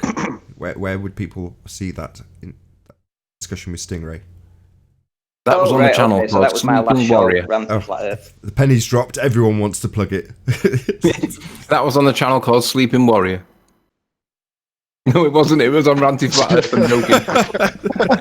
Right, everyone shut up. Right. You can tune into Flat Earth's channel. Right. Come on, calm down. Right, that can be found on a channel called Ranty Flat Earth. Be here or be sphere. The worst thing is Ranty's tipped over. Sorry. Is Ranty on the call right now? Yeah, Ranty's on the call. He's doing a bit of DIY at What's the up, moment. Ranty? He's busy flatting. The worst thing is Ranty's tipped over 4,000 subs now, and I'm like about 3,300 or something. This is not acceptable. What's going on? Everyone subscribe to Sleeping Warrior right now. That's what you get. You want to take hiatuses, right? That's Just what means, happens, man. all it means is you're just a lot less popular than Ranty. That's all it means. I'm sub envy. It's like, this is not acceptable. Don't worry, you're still way over ahead of me. I'm not worried about it. I'm not here for subs. I'm here because I enjoy the conversation. Plug your channel as well, Arwin. Right. Arwin. ARWIJN. I have a Flat Earth Early Bird show every day. Every freaking day. Every day. Before the Flat Earth debates. Even if there is no Flat Earth debates, I'm still going to be here every day. So do check it out. Talk about every day. And what time is that? 2 p.m. Amsterdam time, 1 p.m. London time. About 6 a.m. Central Standard Time, isn't it? Yeah. I'd like a definition for every day. Look, Arwin is eternal. We've known this for some time.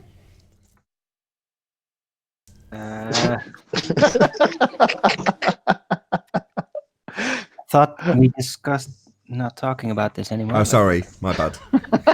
We've known That's the audience doesn't. There's only one way to find out.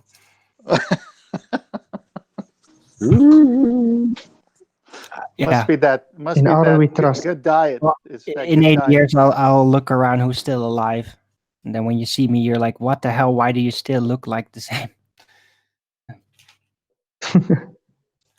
Afternoon, boys, to one and all. Hello, I'll Spurs. be smoking this cigar when Hi, Spurs. Hello, testing the mic. What's up, Spurs? Spurs, I'm glad you joined us. How you doing, Chocolate? How's it going? Not too bad, man. How are you? Spurs, I'm good. glad you joined Never us. Did you look at the post yesterday on Master B? Yeah, Flat Sword has to come and explain exactly what's going on. Oh, he's right here. How come you're still pushing pressure when demonstrations have shown no pressure? What are you talking about? What say you? What demonstrations? So the pressure has been... Yeah, demonstrations show there's no If you say pressure. suction cups on vacuum chamber walls now, I'm going to kick you out. Okay. If you say vacuum chambers with suction cups on the glass, then that's going to be the end of your time here. What demonstrations?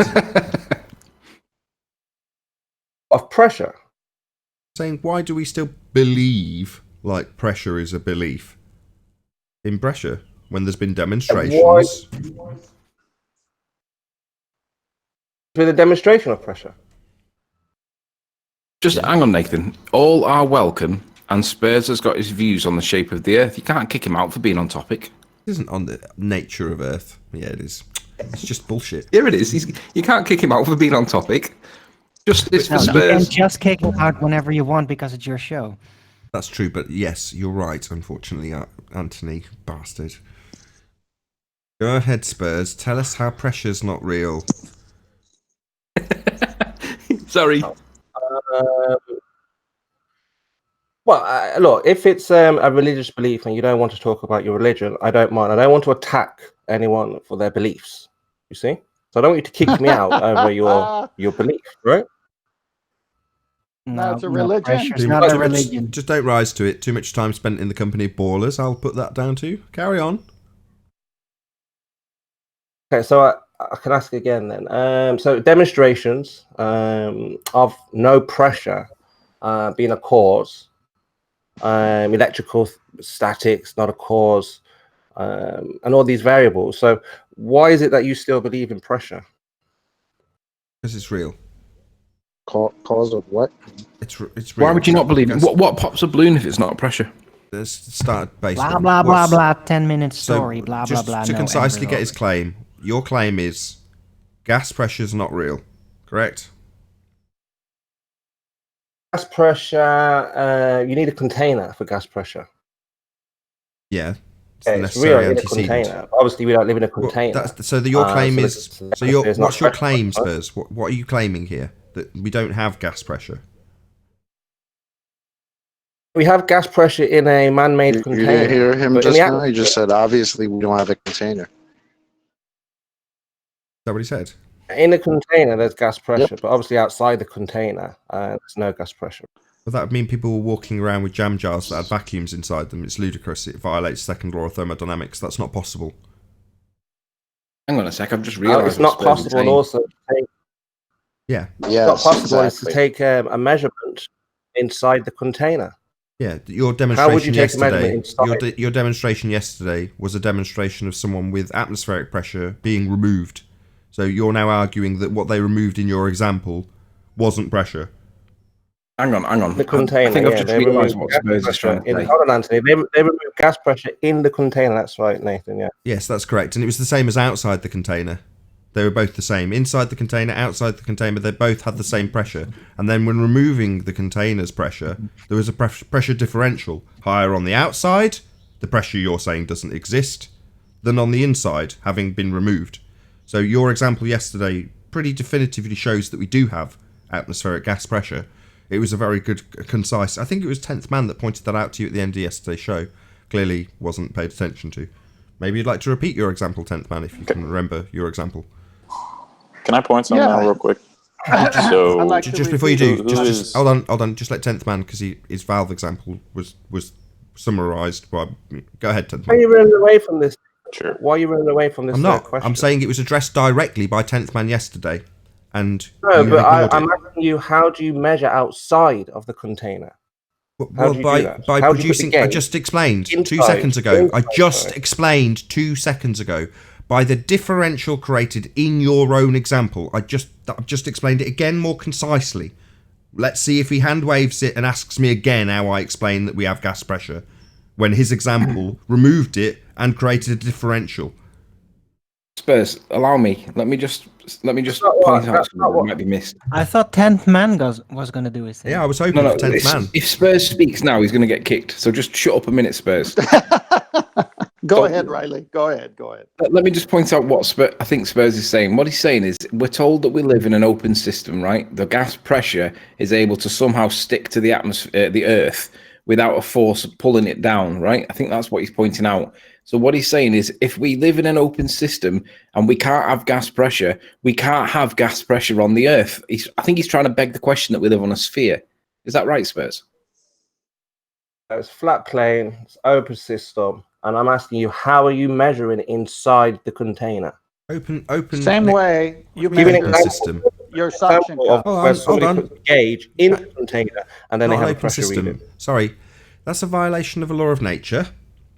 So if it's an open system and we have gas pressure, then whatever it's open to, it would disperse into. So no, to have the gas pressure in the first instance, you need the necessary antecedent of something to press upon, Spurs. Without it, you can't have gas pressure. All of these laws that you subscribe to models, have they actually been tested, Nathan? Yes, law of nature. You can't have gas pressure without a container. And you're saying, well, if I just ignore anything that's not exampled with a container, then that's an example of no pressure. That is ludicrous. Your example had gas pressure inside and outside of the container until it was removed. But you're denying that. Your position is preposterous. You're saying a man built this container that we live in? No, Spurs, he's deaf, isn't he? I just said this. Your example yesterday. He's interrupting now. Now he's interrupting me. He's doing what Dawn did yesterday. He's doing what Dawn did. Completely ignoring the demolition of his position, hand waving it and repeating it. Not listening to anything that anybody said. No, I just made it clear. This is the 4th time, Spurs. Your example yesterday demonstrated a removal of the gas pressure you deny. Okay, so in the container, it was pressurized, as we know, in a container. Then we removed the gas pressure into the open atmosphere. Now, I'm asking you, how do you measure inside the container? With a barometer. You demonstrate, Arwin, inside a container, a barometer. Yeah. Yeah, really easily. You can install it there. I'm not even going to let him entertain that, Arwin. What are you talking about? Yes, barometers are real. They come in all shapes and sizes and varieties and mechanical operation. What's your point? Maybe demonstrate it. Have I had a barometer on screen in this stream? No, I haven't. Been pictures of them. Most people don't deny the existence of barometers. Anybody demonstrate it? My video I showed. First, the video I showed you has a gauge on. It shows actual pressure from inside. It's inside a container, flat storage, yes? Yeah, this is one of those arguments that's gone down the drain, Spurs, and now when it comes to the argument being brought back up by you, it gets whipped around that drain real quick and concise. Nathan, can I have 30 seconds? You're avoiding the question. No, we're Very not. simple question. No, How we're do you not. measure? He's saying we're avoiding it. No, we're not. I won't avoid it. This is just the tactic of a baller.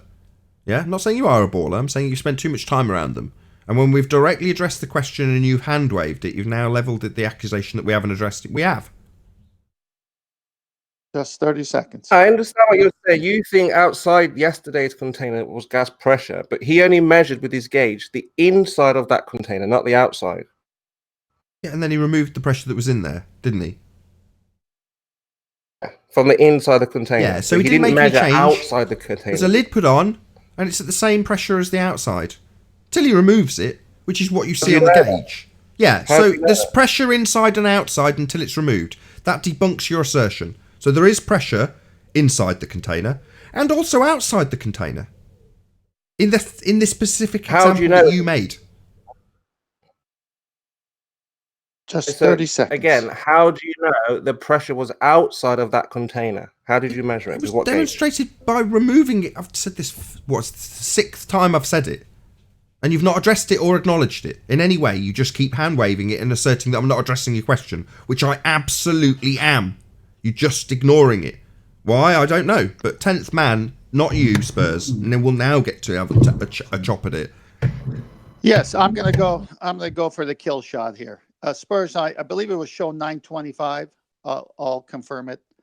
You said if you could take all the water out and still show pressure, I will give up this argument and stop talking about it. That's basically what you said. So then Flatzoid said, oh, okay, good. I'll see you Monday.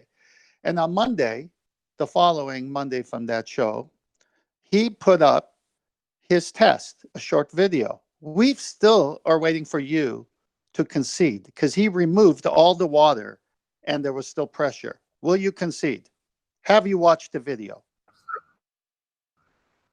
Yeah, I watched the video, but again, I asked him to come on to Nathan and explain exactly. He's right here. He's right here. What he's done. Talk, Flatzoid. Yeah, and how can we be sure that all the water has been removed? You see? Oh my gosh. That's why if you look at the video properly, I even kept it on while it's still pushing. It shows it's not pushing water out anymore. And there was still pressure. Why do you think I kept it so long? There's still water in there. No. After it pushed out, you see all the water went out, Spurs. You removed about 80% of the water, but the remaining, obviously, you would struggle to remove. Just like a vacuum, you couldn't make a complete vacuum. Can you please prove that only 80% water was removed, please? Could you show 100% was removed? I did. Go watch the video. There's no water coming out when it pushes. But what's inside the container? We don't see inside, do we? We just see a gauge. Gas pressure.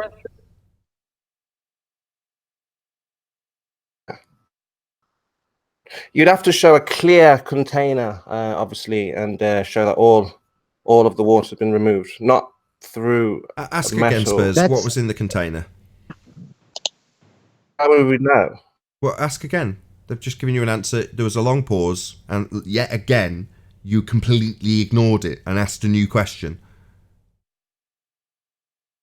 Because again, we wouldn't know if all the water's removed, right? He says all. No, we're back to the water. You asked what was in the container. You're back to the water, and they've answered you pressure, but you've ignored it. There was a short pause. Second time I've said this. You didn't address it. You asked a new question. You've done it again because now you're onto the water, not what was remaining in the chamber. You whistled past it twice. Third time I've said it.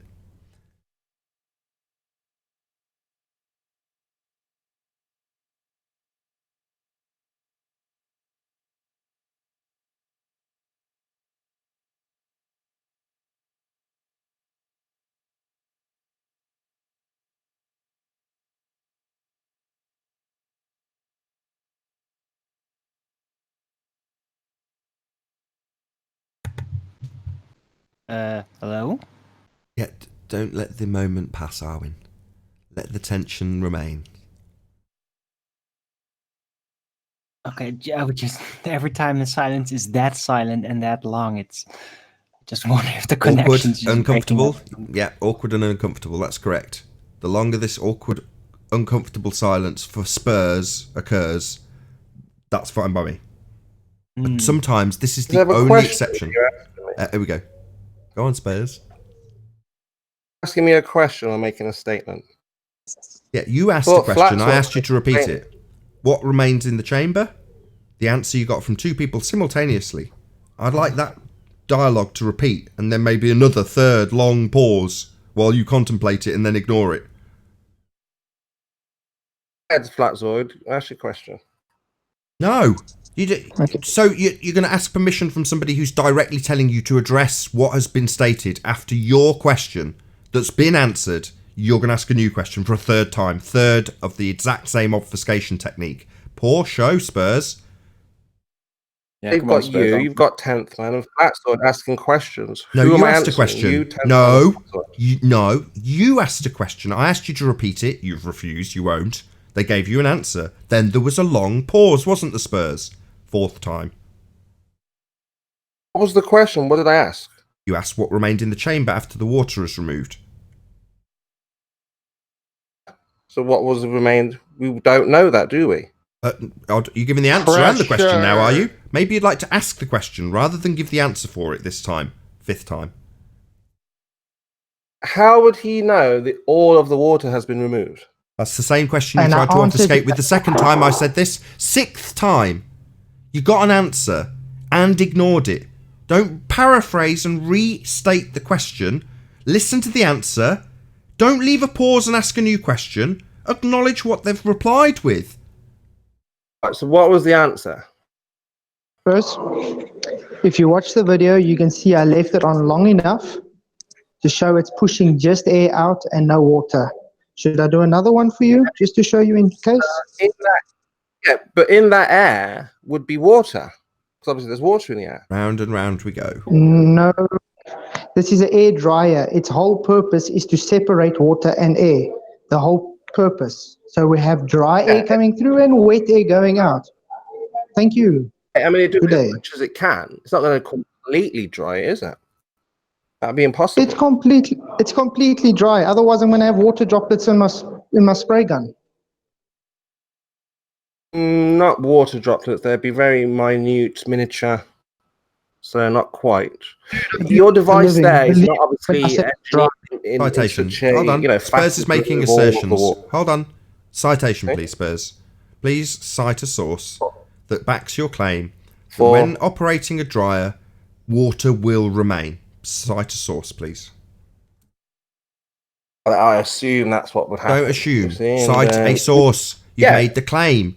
So your claim's just an assumptive in the face of a subject matter expert with a demonstration, is it? So what we should just swallow your assumption? Spurs, I'm still talking. I'm in the middle of berating you for what you've just declared was an outright assumption in the face of a subject matter expert with a demonstration. So your assumption trumps it, does it?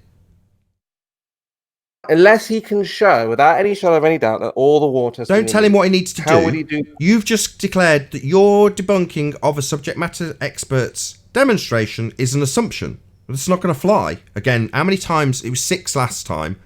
Now we're a little bit further on, dragging you along. What's the deal? Your assumptions don't fly as a debunking of that demonstration, Spurs. Do you think that's unreasonable? Really, what exactly did you do, Flatzoid? You pressurized the container, you removed the water from the container, and the container still had pressure, is what you're saying? Exactly. Your claim was pressure can't exist without water. You're saying water is pressure. Okay, so did you fill up a container? Did you pressurize a container, then remove the water? Yes.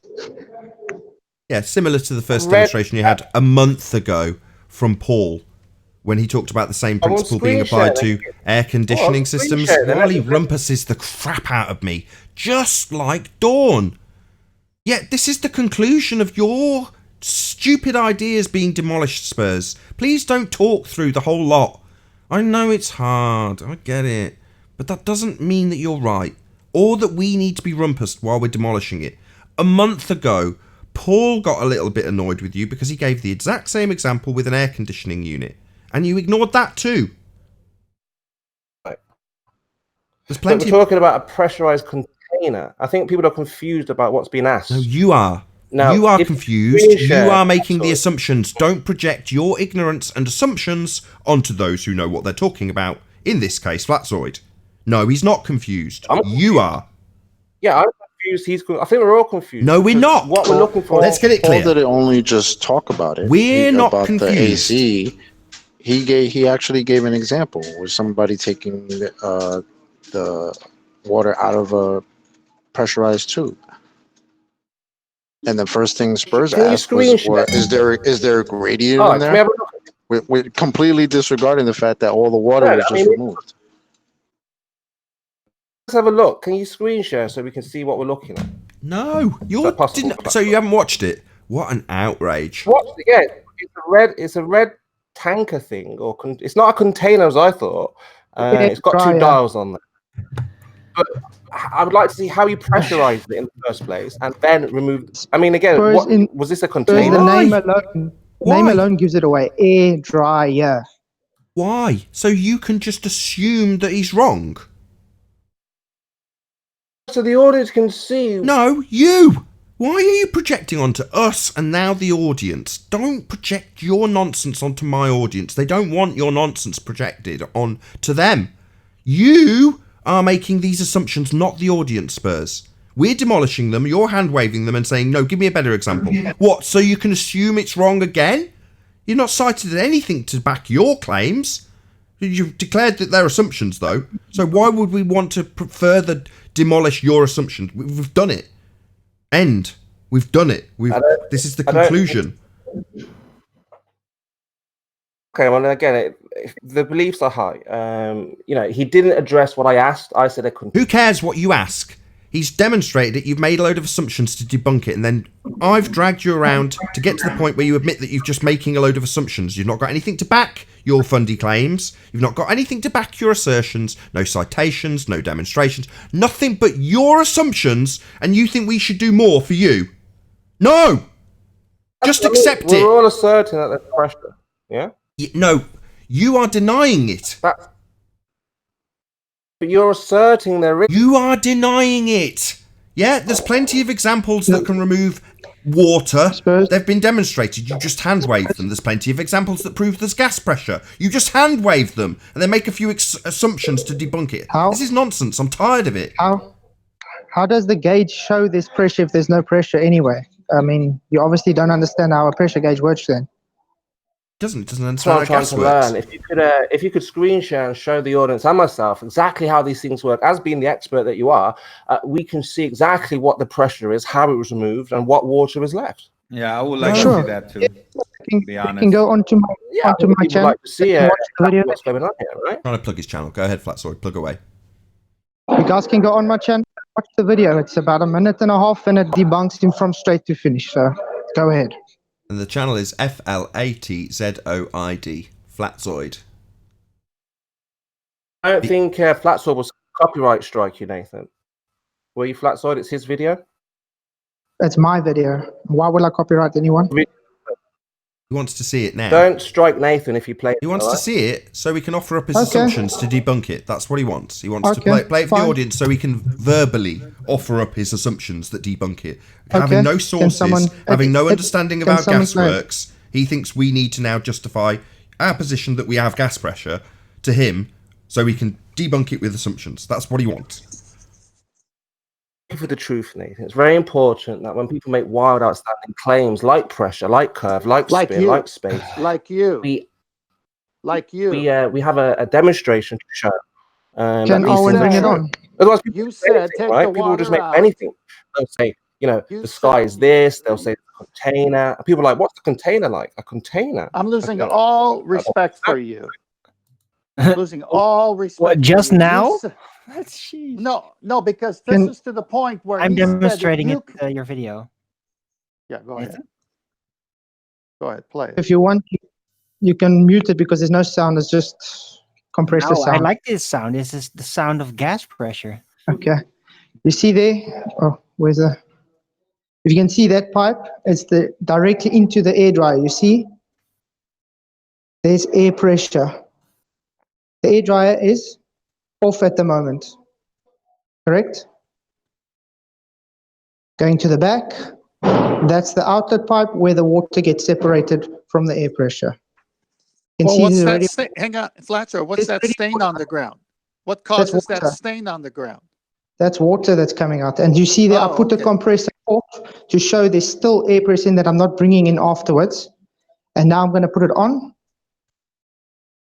Check, you see there's air pressure inside. There, I put it on.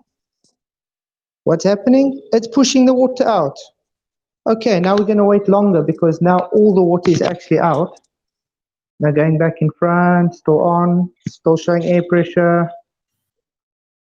Okay, still nothing.